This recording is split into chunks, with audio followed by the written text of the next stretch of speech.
રહેવાની ધારણા છે। ભીષણ યુદ્ધ વચ્ચે 44,000 મેટ્રિક ટન ગેસ ભરેલું શિવાલિક જહાજ ગુજરાત પહોંચ્યું। દેશભરમાં યુદ્ધના કારણે ગેસની તંગી સર્જાઈ છે। ગેસ વગર ઉદ્યોગો ભાંગી પડ્યા છે। નાના રોજગારો બંધ થવાની કગાર પર છે। હોટલ, રેસ્ટોરન્ટ અને નાની ફૂડની લારીઓ ચલાવતા વેપારીઓ પણ સંકટમાં છે। ત્યારે રાંધણ ગેસને લઈને રાહતના સમાચાર આવ્યા છે। ભીષણ યુદ્ધ વચ્ચે આન બાન અને શાન સાથે 44,000 મેટ્રિક ટન ગેસ ભરેલું શિવાલિક જહાજ મુન્દ્રા પોર્ટ પહોંચ્યું છે। ભારતીય ધ્વજવાળું ગેસ ટેન્કર શિવાલિક હોર્મુઝ સ્ટ્રેટમાંથી સફળતાપૂર્વક બહાર નીકળી ગણતરીના દિવસો બાદ મુન્દ્રા પહોંચી ગયું। મુન્દ્રા પોર્ટ પર કુલ 20,000 metric ton LPG gas unload થશે। બાકીનો 24,000 મેટ્રિક ટન જથ્થો લઈ જહાજ મેંગલોર પોર્ટ જશે। મુન્દ્રાથી પાઇપલાઇન મારફતે IOCLના બોટલિંગ પ્લાન્ટમાં ગેસ પહોંચાડાશે। બીજી તરફ આવતીકાલે ગુજરાતના દરિયાકાંઠે જગ લાડકી જહાજ પણ પહોંચશે। 81,000 મેટ્રિક ટન કાચા તેલ સાથે આવશે। આ જહાજ યુએઈના ફુજેરાથી 14 તારીખે નીકળ્યું હતું।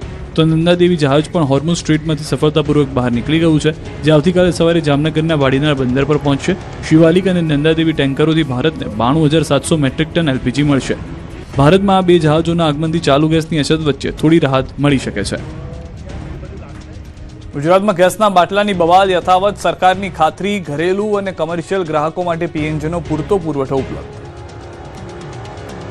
ગેસની અછતની ચર્ચાઓ વચ્ચે બાટલાની બવાલ ચરમસીમાએ પહોંચી છે। સુરતના ઉમરા સ્મશાન માટે ગેસ મુદ્દે ચિંતાજનક સંકેત મળી રહ્યા છે। વાવ, થરાદ અને મહેસાણામાં ગેસના બાટલા માટે લાઈનો લાગી છે।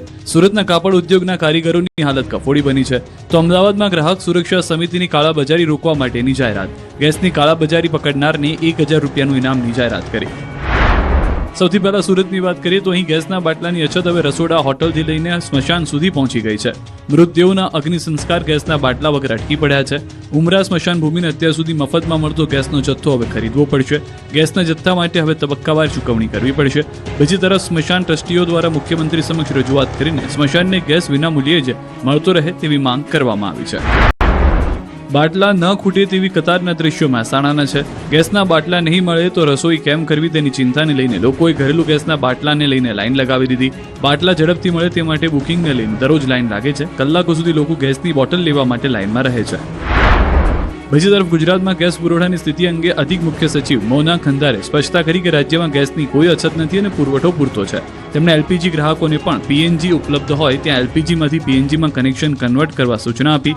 હાલ એલપીજીનો પુરવઠો 20% વધુ થઈ રહ્યો છે। કમર્શિયલ એલપીજી માટે 20%ની મર્યાદામાં ખુલ્લો મૂકવામાં આવ્યો છે। આ ઉપરાંત જ્યાં પીએનજી કનેક્શન ઉપલબ્ધ નથી તેવા વિસ્તારમાં એસેન્શિયલ અને સેમી એસેન્શિયલ ક્ષેત્ર માટે 70% મર્યાદામાં એલપીજી કનેક્શન આપવાનો નિર્ણય લેવાયો છે। ધાર્મિક સંસ્થાઓ જે છેલ્લા 1 વર્ષથી રોજ ભોજન આપે છે તેમને પણ 10% મર્યાદામાં કમર્શિયલ એલપીજી કનેક્શન આપવાનો નિર્ણય કરાયો છે। તો જે ગ્રાહકો પાસે પીએનજી અને એલપીજી બંને કનેક્શન હોય તેમણે બુધવાર સુધીમાં તેમનું એલપીજી કનેક્શન સરેન્ડર કરવાનું રહેશે। બીજી તરફ ફરી એકવાર કોલસાનો જમાનો આવી ગયો છે। ગેસના બાટલા નહીં મળતા રાતોરાત કોલસાની માંગમાં જબરો ઉછાળો આવ્યો છે। અચાનક લાકડા અને કોલસાની માંગ વધી છે। પીજી, રેસ્ટોરન્ટ અને ભોજનાલયની પણ માંગ વધુ છે। છેલ્લા 4-5 દિવસમાં 25 થી 30% ઉછાળો આવ્યો છે। માંગ વધતા ભાવમાં પણ મણે 10 થી 30 રૂપિયાનો વધારો થયો છે। હોટલ સંચાલકો દ્વારા બજારમાંથી દરરોજ 30 થી 40,000 કિલો વધારાના લાકડાની ખરીદી થઈ રહી છે। તો દરરોજ 2,000 કિલો કોલસાનું વેચાણ થઈ રહ્યું છે। ભાવનગર અને કચ્છથી આવતા કોલસામાં 28 થી 35 રૂપિયા કિલોએ વેચાઈ રહ્યા છે।